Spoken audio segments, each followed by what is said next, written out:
ও গো আমার প্রিয় নবী তোমার প্রেমে পাগল আমি।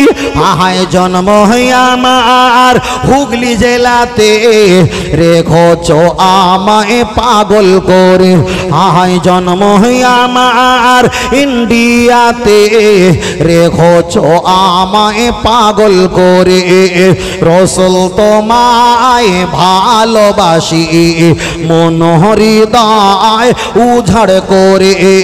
বুকের মাঝে জ্বালায় আমার দূর হবে তোমার দিদারে, দূর হবে তোমার দিদারে। ও নবী সুখে তুমি দুঃখে তুমি মুখে তুমি বুকে তুমি। আহায় মায়া যদি লাগে তোমায়, মায়া যদি লাগে তোমায় দিদার দিও স্বপ্ন যোগে। রসুল তোমায় ভালোবাসি মন হৃদয় উজাড় করে। বুকের মাঝে জ্বালায় আমার দূর হবে তোমার দিদারে, দূর হবে তোমার দিদারে। চলেন আমি আপনাকে বোঝাতে চেয়েছি, খুব ভালো করে খেয়াল করে শুনবেন। চলেন আপনার কাছে আমি বলছিলাম কারোর যদি এক আল্লাহর কাছে যদি হাজির করে দেওয়া হয়, গুনাহগার আর বিয়াদব যদি হাজির করে দেওয়া হয়, আমার আল্লাহ বললেন গুনাহগার আমার কাছে দামি। বলেছিলাম আগে কেন গুনাহগারের দিকে আল্লাহ বলেছেন লা তাকনাতু মির রাহমাতিল্লাহ, গুনাহগার টেনশন করবে না, আমার জান্নাতের জন্য অপেক্ষা বসে আসল পেতে বসে থাক, আমি আল্লাহ দেব। আল্লাহর কোরআন পড়ে জানিয়ে দিয়েছেন ওয়ালা ফাকরুস ফিহি, যারা আমার নবীর শানে বিয়াদবি করেছে বেরিয়ে যা, বেরিয়ে যা, আমার জায়গায় কোনো এখানে তোমার জায়গা হবে না, জায়গা হবে না। তাই ইবলিস নবী আদমের সঙ্গে বিয়াদবি করলো বলে আমার আল্লাহ বার করে দিয়েছে। ফেরাউন তিনি নবীদের সঙ্গে বিয়াদবি করেছেন বলে আমার আল্লাহ তাদেরকে বার করে দিয়েছে। দুনিয়া দেখা যায় যত ইবলিস কাফের ছিল আমার নবীর শানে বিয়াদবি করেছেন বলে আমার আল্লাহ তাকে বার করে দিয়েছে। ও বাপজির আমি আপনার কাছে আর একটা রোমান্টিক কথা বলবো। আমরা ওয়াজ করতে করতে বারবার একটা কথা বলি, নবী আমার নামাজের জন্য কতই না মার খেয়েছে, নবী আমার রোজার জন্য কতই না মার খেয়েছে। আজকের অনলিও মাইকে আমি আপনার কাছে আওয়াজ তুলে দিই, আল্লাহ শপথ করে বলি নবী আমার নামাজের জন্য মার খায়নি, তবে 99% মার খায়নি, 1% মার খেয়েছে। কোন হাদিস শরীফে এসেছে নবীর জুব্বা মোবারক ধরে টানতেন, পচা উটের ভুঁড়ি চাপিয়ে দিতেন, আল্লাহ নবী সামানপত্র নিয়ে তারা ছড়িয়ে দিতেন। অনেক কিছু ঘটনা এসছে, এখানে আমরা বুঝতে পেরেছি তাহলে নবী নামাজ পড়া অবস্থায় মার খেয়েছেন, অপমান হয়েছে 1%, কিন্তু 99% নিরাপত্তা ছিলেন। তার কারণ হলো আল্লাহ নবী যাদেরকে নামাজ পড়তে বলেছিলেন ওরা কাফের নয়, ওরা বেঈমান নয়, ওরাই ছিল সাহাবা ইমানদার। তাহলে সাহাবারা নবীকে তো মারতে পারে না। আল্লাহ নবী যাদেরকে দেখা যায় হজ করার কথা বললেন তারা তো নবীকে মারতে পারে না, কেন ইমানদারদের প্রতি নবী আমার হজের কথা বললেন। আল্লাহ নবী যাদেরকে যাকাত দিতে বলেছেন তারা তো কাফের নয়, বেঈমান নয়, তারা তো নবী পাকের সাহাবী, তারা তো নবী পাককে কখনো কষ্ট দিতে পারে না। আল্লাহ নবী যাদেরকে রোজা রাখতে বলেছেন তারা তো সাহাবী, কখনো নবীকে এই নামাজ এই রোজা রাখার বিনিময়ে আল্লাহ নবীকে কষ্ট দিতে পারে না। এবার একটা লজিক আমি আপনার কাছে বলছি, তাহলে আল্লাহ নবী নামাজের জন্য মার খেয়েছে 1%, 99% নিরাপত্তা ছিল, নবী আমার নামাজের জন্য তেমন অপমান হলো না। রোজা রাখতে বলে তিনি অপমান হলো না, দেখা যায় হজ করতে বলে তেমন অপমান হলো না, দেখা যায় যাকাত দিতে গিয়ে নবী আমার অপমান হলো না, কুরবানি করতে গিয়ে নবী আমার অতটা অপমান হলো না। যতটা অপমান হয়েছে যেই বলেছে আনা আনা আনা, আমি মুহাম্মাদুর রাসূলুল্লাহ, আমি আল্লাহর নবী, এটা তোমরা মেনে নাও, তখন নবীকে মক্কা থেকে মদিনায় পালিয়ে যেতে হয়েছে। ও বাপজিরা আমি আপনাকে বোঝাতে চেয়েছি তাহলে নবী দুনিয়াতে নামাজটা সহজে প্রচার করেছে, কেন ইমানদার হলে তাদের প্রতি নামাজ চলে এসেছে, নামাজটা সহজ হয়ে গেছে। যাকাতটা দেওয়া সহজ ছিল, হজ করে দেওয়া দেওয়াটা সহজ ছিল, কুরবানি দেওয়াটা সহজ ছিল, রমজানের রোজা রাখাটা সহজ ছিল, কিন্তু কঠিন ছিল মুহাম্মদুর রাসূলুল্লাহ আমি নবী বলে বিশ্বাস করো, এটাই ছিল সবচাইতে বড় ভাইটিয়াল কঠিন। তারপরে যারা নবীকে নবী বলে বিশ্বাস করেছে তাদের প্রতি নামাজ রোজা হজ যাকাত কুরবানি দায়িত্ব বেড়ে গেছে, কিন্তু প্রথম নবী বলেছেন আমি যে আল্লাহর নবী এটাই তোমরা বিশ্বাস করে নাও। তাহলে নবী যতটা মার খেয়েছে, কষ্ট পেয়েছে, নবী যতটা অত্যাচার হয়েছে, সব কটা অত্যাচার যুদ্ধের একটাই কারণ, সেই কারণটা হলো আমার নবী যখন নবী বলে দাবিদার করেছিল এক শ্রেণীর মানুষেরা তারা মানতে পারল না। আমাদের 2024 সালে এই জামানা কিছু হুজুর আলেম, কিছু শ্রোতা বক্তা পৃথিবীর সব ফতোয়া কোরআন হাদিস মেনে নেবে, আমার নবী হলো আমাদের জাহানের চাইতে আরো কাছে, আমার নবী হলো ঈমান, এটাও এরা মনে প্রাণে মেনে নিতে পারে না। তাহলে ওই কাফেরের চিন্তা হিংসা আর এই মুসলমানের চিন্তা হিংসা দুইজনার একই না আলাদা? ভালো করে বুঝতে পেরেছেন? ওরা সব মেনে নিয়েছে যে মুহাম্মদ কোরআন পড়ুক। আবু জাহেল আরো বেঈমান কাফেরা রাতের অন্ধকারে কোরআন শুনতে যেতেন না? যেতেন না? যেত। নামাজ পড়তো, দেখতো, রোজা রাখতো, দেখতো। কেন? নবী একটা রোজা রেখেছেন মহরমে আশুরায়, ইহুদিরা রেখেছিলেন কয়টা? তখনও রোজা রেখেছিল, অত ডিস্টার্ব করিনি, রোজায় ডিস্টার্ব করিনি, জিকিরেই দেখা যায়, নামাজে অতটা ডিস্টার্ব করিনি, হজে ডিস্টার্ব করিনি, ফিতরায় ডিস্টার্ব করিনি, যাকাতে ডিস্টার্ব করিনি, রোজায় ডিস্টার্ব করিনি, কুরবানিতে ডিস্টার্ব করিনি। আর যেই বলেছে আনা মুহাম্মাদুর রাসূলুল্লাহ, আমি আল্লাহর নবী, তখন মুহাম্মদ সাল্লাল্লাহু আলাইহি ওয়াসাল্লামকে অত্যাচার আর অত্যাচার করেছে। এই জামানায় নামাজের রস করবে হুজুর খুব ভালো, রোজা রস করবে হুজুরকে চুমু খাও, যাকাতে রস করবে হুজুরকে আগামী বছর দাওয়াত দাও, আর যেই নবী নিয়ে ওয়াজ করবে তখন বলছে হুজুর ফিতনাবাদী। তাহলে ওই রক্ত আর এই রক্ত পার্থক্য না এক? পার্থক্য নেই, একই রক্ত, একই রক্ত, একই রক্ত, একই রক্ত। রাসূল বলেছেন আনা বারিও মিনহুম হুম বারিও না মিন্নি, হাসরের ময়দানে ওরা আমার হবে না, আমি রাসূল ওদের কেউ হব না। ফের রাসূল পরে বলেছেন বালুকুমিও চললো না, তবে তোমাদের সঙ্গে নামাজ পড়বে, আয়া শোবো না, তোমাদের সঙ্গে দলে দলে রোজাও রাখবে। আবার তুমি ওখানে বসেছো, এখানে এসে অয়া হদ্দ না, তোমাদের সঙ্গে আবার হজও করবে, কিন্তু হাসরের মাঠে ওরা আমার কেউ হবে না, আমি রাসূল ওদের কেউ হব না। তাহলে এখানে প্রমাণ হয়ে গেল আমার নবী যেখানে, আমার আল্লাহর রহমত বরকত দয়া ময়া সেখানে জোরে বলেন। আর একটু জোরে হবে না? মোটামুটি আমার শ্রোতারা এবার একটু 4 পাস করেছে আর 5 ক্লাসে যাচ্ছে, তাই না দাদু ভাই? তখন আমরা ইনভ্যানে ছিলাম, এবার আমার শ্রোতা বাবাজিরা, মুরব্বীরা, বড় ভাইরা যারা আছে এবার 5 ক্লাসে যাচ্ছে। টিউশনি তো চিল্লাতে হবে না, অঙ্কতে বেশি বোঝাতে হবে না, শুধু ইশারা করবে হয়ে যাবে, তাই না? আলহামদুলিল্লাহ। তাহলে আর একবার সমস্যা পড়ে তকবির দেওয়া যাক বাবা, জোরে তকবির দেবে। যাদের গালে হরিকতি, আমলকি, বয়ডা, অর্জুন, কালমিক, রজনী, বিমল, তুলসী, শেখর, শান্তি, মুসাফির যা আছে একটু বার হয়ে যায়, যাই যাক, এটা তকবির দেওয়া যাক। কথা বুঝতে পেরেছেন? এটা তকবির দেওয়া যাক। বিরাট হাসা হাসতেছে, বুঝেছেন? ওর মনে বিরাট শোক, বিরাট শোক। বিয়ে শাদী হয়েছে বাবা? বিয়ে শাদী হয়েছে? বিয়ে হয়নি? আল্লাহ, বিয়ে এখন হয়নি? বিয়ে করার ইচ্ছা আছে কি? বিয়ে করার ইচ্ছা নেই? আহা, তাহলে আর কি হবে? আর বুঝলেন না, ইচ্ছা নেই, ইচ্ছা সব শেষ, ইচ্ছা সব শেষ। এটা তকবির দেয় না, রে তকবির হয়নি, এই দিক দিয়ে একদম হয়নি। দাদু ভাই ফাঁকে দিলে হবে না, নাতিগুলো ছেলেগুলো বসে আছে, ছেঁড়া যত বুড়ো বাপ যতক্ষণ বসে থাকবে ততক্ষণ লাভ, শুধু সিট কবে জোরে দিতে হবে না, ওরাই জোরে দিয়ে দেবে। তকবির দেয় না, রে তকবির।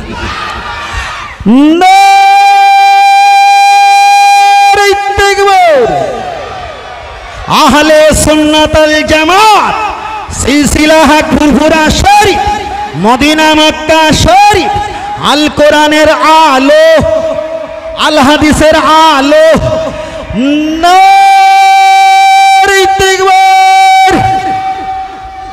না এ অস্তাগার পড়া রাগ নেই, রাগ নেই, রাগ নেই, একদম রাগ নেই, একদম রাগ নেই, বুঝলেন না? একদম রাগ নেই। চলেন দ্বিতীয় কলমে এখনো যাই, এখনো বাকি আছে ইনশাল্লাহ। এই ঘাড়ঘাড়া নিয়ে আওয়াজ হচ্ছে কেন আবার? চলেন এগিয়ে যাই। যে কটা বলছিলাম নবী সম্পর্কে বলছিলাম, তাই না বাবা? নবী সম্পর্কে আমি একটা কথা বারবার বলি, সে কথাটা ছোট করে বলে দেই, ছোট করে বলে দেই। আমরা মুহাম্মদ সাল্লাল্লাহু আলাইহি ওয়াসাল্লাম, মুহাম্মদ সাল্লাল্লাহু আলাইহি ওয়াসাল্লাম চুম্বন যারা যারা খান একটু দিয়ে নেন। মাশাল্লাহ। কার নামে চুম্বন খেয়েছি? নবীর নামে, আমার নবীর নামে। আপনার বাড়ি ছোট বাচ্চা আছে না, ছোট ভাগ্নি আছে না? আমি যে বাড়িতে বসেছিলাম, ভাইয়ের একটা ছোট্ট সোনার চাঁদ ছেলে, তাহলে ছোট ছোট বাচ্চা আমাদের কাছে থাকে, ছেলে কিংবা মেয়ে, আমরা তাদেরকে আদব করে মহব্বতে আবেগে চুম্বন খাই না? খাই তো। তাহলে ওটা কিসের জন্য খেয়েছো? মহব্বতে। রসুল বলেছে মিউ অলেদিহি ও অলাদিহি, তোমার ওই ছেলে মেয়ে ফুটফুটে সোনার চাঁদ, তোমার বাপ মা বিরিদ্দা, ওদের অপেক্ষায় সবচাইতে আমাকে বেশি ভালোবাসা লাগবে। এখন ছেলে মেয়েকে চুম্বন দিয়েছো, ওটা বেদাত হয়নি, আর নবীর নাম শুনি চুম্বন দিলে ওটা বেদাত, তাহলে বলতে হবে ওই ইবলিসের হোয়াটসঅ্যাপে গ্রুপ অ্যাডমিন ঢুকেছে। কথা বুঝতে পেরেছেন? ঢুকেছে। এবার চলেন, এবার অনেকে বলবে হুজুর নবী বড় না আল্লাহ বড়? ছেড়ে তারা চিৎকার দিয়ে বলবে আল্লাহু আকবার, আল্লাহ সবচেয়ে জিয়াদা হে, আল্লাহ সবচেয়ে বড়, আল্লাহ মহান, আল্লাহ মহান, আল্লাহ বড়। নবী হলো আল্লাহর গোলাম। কথা সত্য না মিথ্যা? আল্লাহর গোলাম, তবে এমন গোলাম যে আল্লাহর পরের স্থান আমার নবী। বলো সুবহানাল্লাহ। তাহলে নবী ছোট আল্লাহ বড়, ওদের যুক্তি। তাহলে নবীর নামে একবার শোনেছো? হ্যাঁ। চুমু খেয়েছো কবার? আমরা 3 বার খেয়েছি। আল্লাহ বড় বলছে হ্যাঁ। তাহলে আল্লাহর নাম একবার শুনলে কবার চুমু খেতে হবে? বলছে কবার? বলছে 3 তিরিকে 9 বার, না হলে আল্লাহ বিরাট রাগা রেখে যাবে। কথাটা ভালো, যুক্তি ভালো না খারাপ? যুক্তি ভালো না খারাপ? বিয়ের সময় সিময় লাগসা ফেরিয়ে নিয়ে শ্বশুর বাড়ি অনেকে গিয়েছিলেন না জাননি? অনেকে গিয়েছিলেন তো। যারা নতুন বিবাহ করে তো শ্বশুর বাড়ি যারা গিয়েছেন, 3 বছরের বাচ্চা ভাই, স্ত্রীর ভাই মানে কি আমাদের শালা হয়? আর একটু বড় হলে কি হয়? সম্বন্ধী হয়। ছোটবেলা শালা হয়, বড় হলে সম্বন্ধী হয়, তাই না? এখন সম্বন্ধী হোক আর শালা হোক, আমরা এই ছোটো শালাকে বুকে করে নিয়ে 500 টাকার লোট একটা দিয়েছি, দেওয়ার পরে একটা ছোট ভাই হিসাবে চুম্বন খেয়েছি। শাশুড়ি মা পর্দার আড়াল দিয়ে দেখেছেন, খুশি হবে না রেগে যাবে? কথা বলে না, খুশি হবে। তাহলে শালাকে চুম্বন খেয়েছি, খুশি হয়েছে কে? শাশুড়ি। এবার বলেন নবী ছোট আল্লাহ বড়? নবীর নামে একবার শুনলে যদি 3 বার চুমু খাও, আল্লাহ বড়, আল্লাহর নামে শুনলে 3 তিরিকে 9 বার চুমু খেতে হবে। এবার বলেন শালা চুমু খেয়েছেন, শালা বড় না শাশুড়ি বড়? শাশুড়ি বড় তো। তাহলে শালার খেয়েছো একবার, এবার শাশুড়ি কবার খেতে হবে? এই কবার খেতে হবে? তো শাশুড়ি তুই বুঝবিটা কি? তাহলে শাশুড়ি কবার খেতে হবে? তাহলে শাশুড়ির ওখানে বয়স হিসাবে বড় হিসাবে চুম্বন খেলে একদম পুরো জাহাজ পানির উপরে থাকে, এবার জাহাজ তোলা যাবে, পানি উপরে উঠবে। কথা বোঝাতে পারিনি? তাহলে যুক্তিতে কোনো মুক্তি নেই, যুক্তিতে কোনো মুক্তি নেই। চলেন হাদিস পড়ি। আল্লাহর নবী বলছে মান আসানি, যারা আমাকে ভুলে যায়, ফাকাদ আসাল্লাহ, আমার আল্লাহ তাদেরকে ভুলিয়ে দূরে সরে রেখে দেয়। আল্লাহর নবী বলছে মান আতানি, যারা আমাকে ইত্তেবা করে, ফাকাদ আতাল্লাহ, ওই ইত্তেবা মোহাব্বত আমার আল্লাহর হয়ে যায়। জোরে বলেন। আল্লাহর কোরআন বললেন যদি আমাকে ভালোবাসতে চাও, পিয়ার করতে চাও, ফাত্তাবিউনি ইহিবকুমুল্লাহ, আমার হাবিবকে মোহাব্বত ইত্তেবা অনুকরণ করো। ওয়াগফির লাকুম যুনুবাকুম, তোমাদের জীবনে গুনাহ মাফ হয়ে যাবে। আমার মুহাম্মদ সাল্লাল্লাহু আলাইহি ওয়াসাল্লাম যেখানে, আমি আল্লাহ সেখানে। জোরে বলেন। আর একটু জোরে হবে না? আর একটু জোরে হবে না? পৃথিবীতে আমরা মাথায় পাগড়ি পরেছি, আল্লাহ পরে না, পরে নবী। নবীর দেখতে মাথায় পাগড়ি, নবীর দেখতে মুখে দাড়ি, নবীর দেখতে ধর্ম, নবীর দেখতে জান্নাতের আশা, নবীর দেখতে জাহান্নামকে ভয়, নবীর দেখতে এক আল্লাহ বলে বিশ্বাস করেছি। তাহলে এখানে প্রমাণ হয়ে গেল আল্লাহকে মানলে খোদার কসম নবী মানা হয় না, বরং নবীকে মানলে আল্লাহর সমস্ত নিয়ামত মানা হয়। বলুন সুবহানাল্লাহ। আর একটু জোরে হবে না? তাহলে এখানে প্রমাণ হয়ে যাবে যেখানে আমার নবী সেখানে আমার আল্লাহর রহমত। কথা ঠিক না বেঠিক? অসুবিধা হচ্ছে নাকি? অসুবিধা হয় না তো? চলেন। আমি আপনার কাছে বলছিলাম, বলতে বলতে অনেকটা বিষয়টা ছোট ছোট করে বলছিলাম। চলেন আপনার কাছে আর একটা বার আগিয়ে যাওয়া যাক। আমার নবীর প্রশংসার কথা বলতে বলতে বিসর্গটা আমরা লম্বা করে ফেলেছি, তবে আপনার কাছে আর একটু স্পষ্ট করে বলি। ও বাপজিরা খুব ভালো করে খেয়াল করে শুনবেন। লক্ষ্য করে দেখা যায় আমরা পীর হুকুমকে, আমরা পীর মাশায়েখকে মানি, আমরা অলি দিগকে মানি, আমরা পীর মাশায়েখকে ভালোবাসি।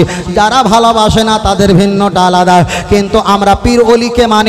এই জন্য আমরা মানিনি যে পীরকে আমরা আল্লাহ বলে মানি, এটা কখনো নয়। পীরকে আমরা নবী বলে মানি, এটা কখনো নয়। পীরকে আমরা সাহাবা বলে মানি, এটা কখনো নয়। পীররা আমাদের হাত ধরে জাহান্নামে গেলে টেনে জান্নাতে নিয়ে যাবে, এর জন্য আমাদের নয়। আমরা আল্লাহর মাহবুব বান্দা পীর মাশায়েখকে এই কারণে মানি, ওরা যে জায়গা চলে আল্লাহ আর নবী হাসিল করেছে, আল্লাহ আর নবীকে পেয়েছে, ওই রাস্তায় আমরা চলে যদি আল্লাহ আর নবীকে যদি সন্ধান পাই, ওই জন্য আমরা ওই রাস্তায় চলে যাই। হয়তো আমার অশ্বনে কেউ কমেন্ট করতে পারে, আল্লাহ আর নবী রাস্তায় চলার জন্য পীরের দরবারে যেতে হবে কেন? কোরআন আছে। আমি আপনাকে 1 সেকেন্ডে বুড়িয়ে দিতে চাই, চলেন আগিয়ে চলা যাক। খোদার কসম করে বলি, আল্লাহ আর নবী পাওয়ার জন্য ওই মসজিদে গেলে আল্লাহ আর নবী পাওয়া সম্ভব হতে পারে না, পারে না। কেন? মসজিদ হয়েছে আজ থেকে 50 বছর আগে। 50 বছর পূর্বে যারা ছিল তারা তো এখানে মসজিদ পায়নি, তাহলে তারা তো আল্লাহ পায়নি। তুমি যদি মসজিদে আল্লাহ পাও তাহলে কি তারা জাহান্নামী? না না, মসজিদে আল্লাহ নেই। আপনি মসজিদে আল্লাহকে নবীকে খুঁজে পাবেন না। আপনি যদি কোনো মুফতি সাহেবের কাছে যাও, ওনার কাছে গেলে আল্লাহ আর নবী কি হাসিল করতে পারবে? না না, মুফতি সাহেবের কাছে গেলে তোমাকে ফতোয়া দেবে, তোমাকে ফতোয়া দেবে, মশলা দেবে। ওখানে গেলে আল্লাহ আর নবী পাওয়া সম্ভব নয়। আপনি একটা গজল শিল্পীর কাছে যাবে, তার কাছে গেলে গজল নাথ আবৃত্তি নজম হামদে বাড়ি তালা শুনিয়ে খুশি করাবে। ওনার কাছে গেলে আল্লাহ আর নবী পাওয়া সম্ভব নয়। আপনি ইমামের কাছে যাবেন, ইমামের কাছে গেলে নামাজের দোয়া দোরো শিক্ষা দেবে। ওখানে আল্লাহ আর নবী পাওয়া সম্ভব নয়। আপনি একটা দেখা যায় যারা কারি, তাদের কাছে যাবেন, কোরআন কিভাবে পড়তে হয় আপনাকে সুন্দর করে কারিয়ানা শিক্ষা দেবে। ওদের কাছে গেলে আল্লাহ আর নবী পাওয়া সম্ভব নয়। আমি একটা বক্তা, আমার কাছে আসলে আল্লাহ আর নবী পাবে? না না, কখনো হতে পারে না।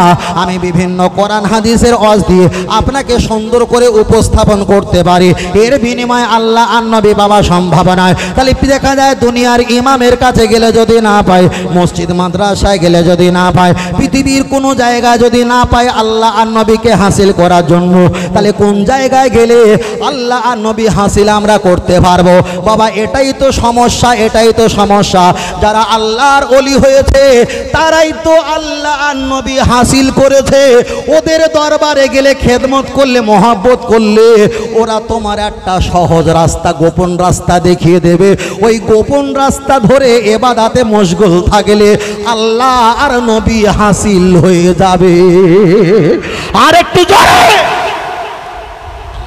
যদি বলেন হুজুর বুঝতে পারেনি, তাহলে চলেন আর একটু খুলে বলি, একটু খুলে বলি বাবা, চলেন। আপনি বলবেন হুজুর আমি মসজিদে নামাজ পড়বো, আপনি মসজিদে নামাজ পড়বেন।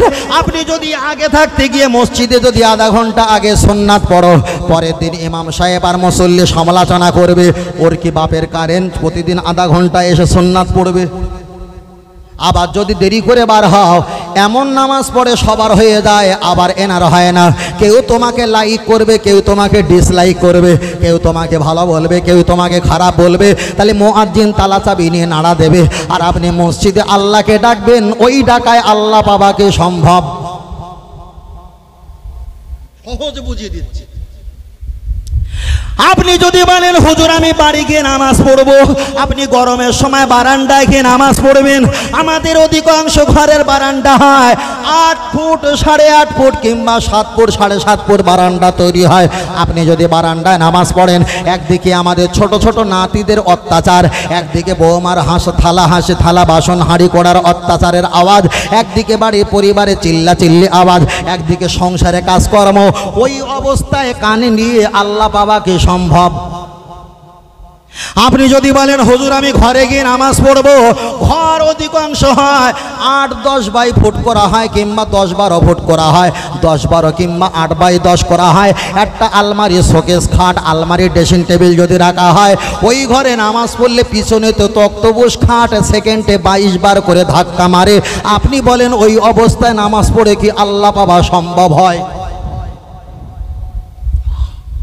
তাহলে মসজিদে আমি আল্লাহ পাওয়া সম্ভব হচ্ছে না, তবে নামাজ পড়তে বারণ করছি না। না, মসজিদে বেশি ইবাদত করার সুযোগ পাওয়া হয় না, বারান্দায় কিংবা নিজের ঘরে বেশি ইবাদত করার সুযোগ পাওয়া যায় না। আমি একটু আধ্যাত্মিক জগৎ সম্পর্কে বলছি, আমি পীর ওলিদের তরিকত সম্পর্কে লেভেলটা বলছি। আপনার বাড়িতে একটা রান্না চিকেন ঘর আছে, যে রান্না চিকেন ঘরটা সুন্দর করে সাবমার্সেল দিয়ে, পাথর দিয়ে, টাইলস দিয়ে বানিয়েছেন। আপনি 2-2.5 লক্ষ টাকায় একটা বাথরুম ঘর ঘর বানিয়েছেন, আপনার বাড়িতে বাইক সাইকেল আছে, তার জন্য আপনি সুন্দর করে একটা ঘর বানিয়ে দিয়েছেন। আপনার বাড়িতে বড় ছেলে বড় বৌমা আছে, তাদের জন্য একটা ঘর স্পেশাল করে দিয়েছো। আপনার বাড়ির ডাইনিং টেবিল যেখানে খানা পিনা খাওয়া হয়, তার জন্য সুন্দর একটা বড় একটা ঘর বানিয়েছো। চাচাজি প্রত্যেকের মাথায় কাপড় তুলে দিয়েছো, আর নিজের তোলার লঙ্গি খুলে গেছে, একটাবার হিসাব করলে না। আপনার বাড়ি ছাগল গরু দুম্বা কিংবা গরু ছাগল ভেড়া যদি থাকে, এর জন্য তারা একটা জায়গা পেয়েছে। আপনার নাতি লেখাপড়া করে আর সারা রাত ধরে ওই ঘরে লাইট বাল্ব জ্বালিয়ে চ্যাটিং করে, উনি একটা স্পেশাল জায়গা পেয়েছে আপনি ইবাদত করার জন্য। আপনার এত বড় ভিটে বাড়ি, এত বড় সম্পদ, এত বড় বিল্ডিং বালাখানা, আপনার কোনো জায়গা হলো না। তাই আমি আপনাকে এই জন্য বলেছি, মসজিদে গিয়ে বাড়িতে বসে ঘরে বসে আল্লাহ পাওয়া সম্ভব হয় না। দুনিয়ার কোনো আলেম মুফতি কারি মুহাদ্দিসের কাছে গেলে আল্লাহ পাওয়া সম্ভব হয় না। যারা আল্লাহ পেয়েছে তারাই হলো পীর মাশায়েখ, আল্লাহ আর নবী হাসিল করেছে। আপনার ঘর আছে, আপনি একটা বা ছোট একটা কামরা বানাও, ওই কামরা টিউবলাইট লাইট কোনো বাল্ব কোনো একটা পাখার ব্যবস্থা করে নাও। ওখানে কিছু নামাজের মাসাল্লাহ, ওখানে টুপি, ওখানে তসবি, ওখানে হাজির রুমাল, আপনার চোখের ডিস্টার্ব, ওখানে আপনি চশমা লাগান, ওখানে কোরআন হাদিস বাংলা বইগুলো রেখে দাও। আপনি ওখানে বসে বসে যদি আপনি বেশিক্ষণ ধরে সেজদা করেন, কেউ আপনাকে ডিস্টার্ব করবে না।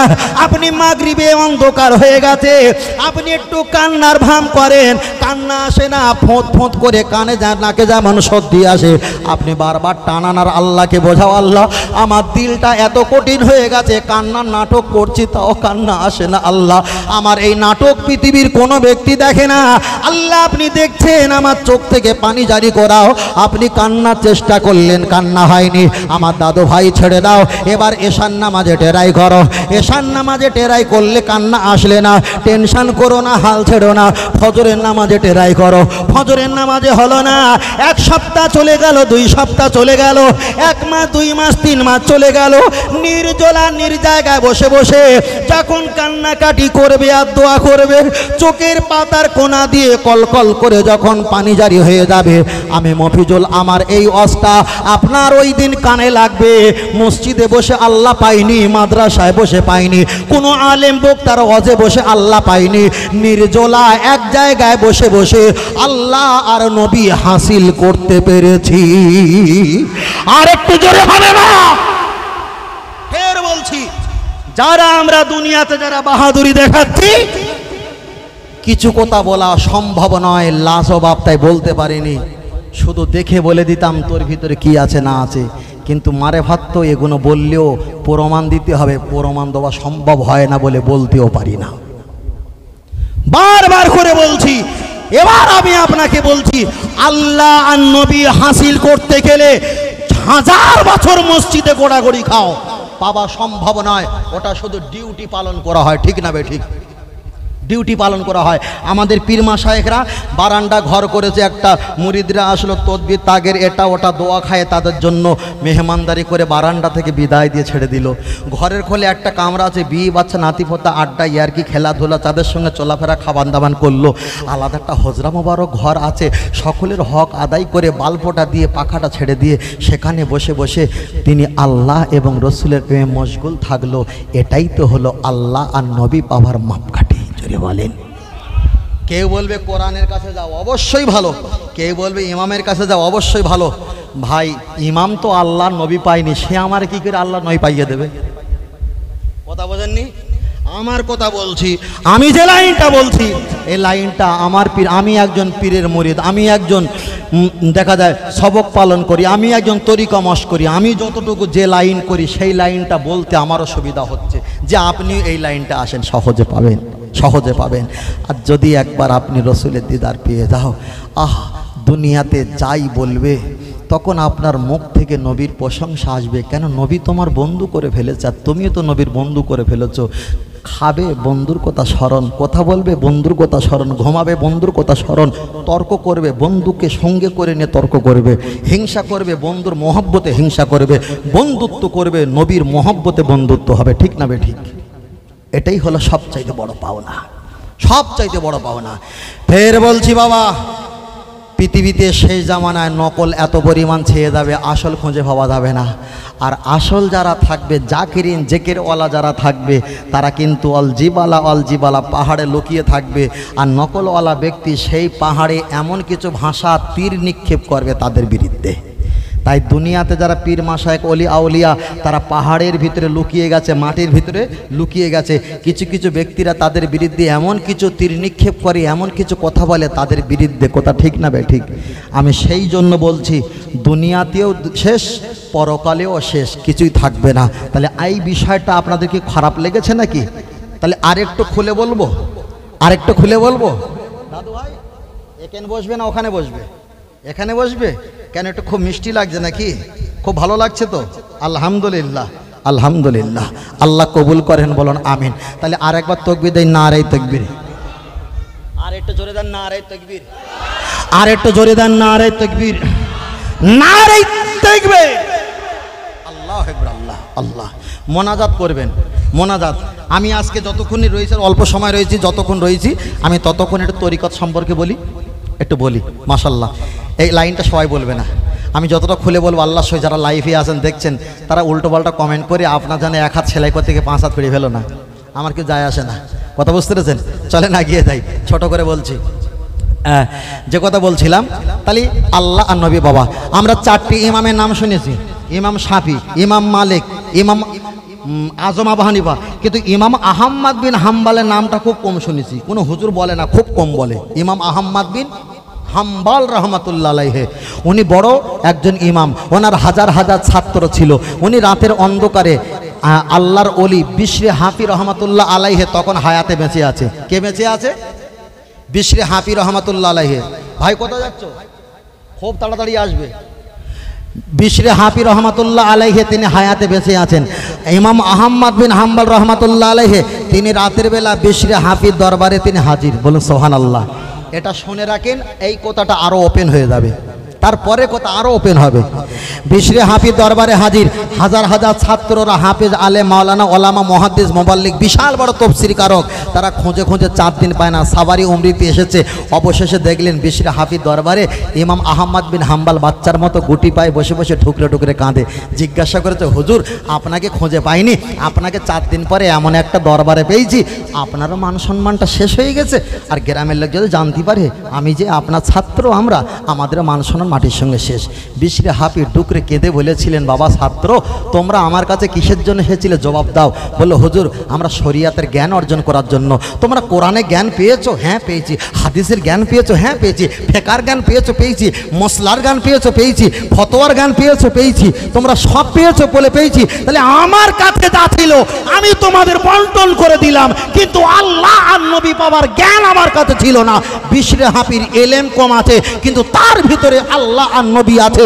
আমি ওটাই হাসিল করার জন্য রাতের অন্ধকারে তার দরবারে এসেছি, শুধু আখিরাতের জন্য, আল্লাহ আর নবীর সঙ্গে পরিচয় ঘটানোর জন্য। আর একটু জোরে হবে না? তাহলে আপনি কি বড় ইমামের থেকে, আপনি ওই 4টি ইমামের ভিতরে কি বড় হুজুর হয়ে গেছেন? বলতে অনেক সময় যাবে, বলার অবকাশ নেই, আরো নিচে নামতে হবে। চলে না গিয়ে যাই। আল্লাহ, চলেন আমি আপনার কাছে আগিয়ে যাই। আমরা যারা পীর অলির মুরিদ হই, আমরা যে আমাদের বয়স হলো 60 বছর, 70 বছর, কিংবা 45 বছর, কিংবা 35 বছর, অনেকে 40 বছর, অনেকের 50 বছর হয়ে গেছে। 50টা বছর শুধু মুরিদ হয়ে বেঁচে আছি, এখনো পর্যন্ত পীর হতে পারিনি।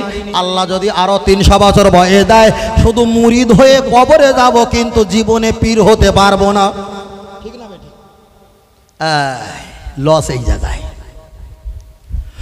ও আমার বাপজিরা, আমি আপনাকে বোঝাতে চেয়েছি, আপনি যদি কোনো পীর ওলিদের হাতে হাত দিয়ে যদি বায়াত মুরিদ হও, আপনার কিন্তু জোহরে কোনো কষ্ট হবে না, আপনার আসরে কষ্ট হবে না। ফের বলছি, আল্লাহ নবীকে পাওয়ার একটা কৌশল বলে দেই, আপনি নিতে পারেন নাও নিতে পারেন, তবে আপনার কাছে বলছি এই সিস্টেমে আপনি পেলে, আপনি যদি করেন সহজ হবে। তাই সিস্টেমটা আপনার কাছে ওপেন করলাম। জীবনে হয়তো শোনেননি, কেউ হয়তো এতটা খুলে বলবে না, আগিয়ে চলে যাওয়া যাক।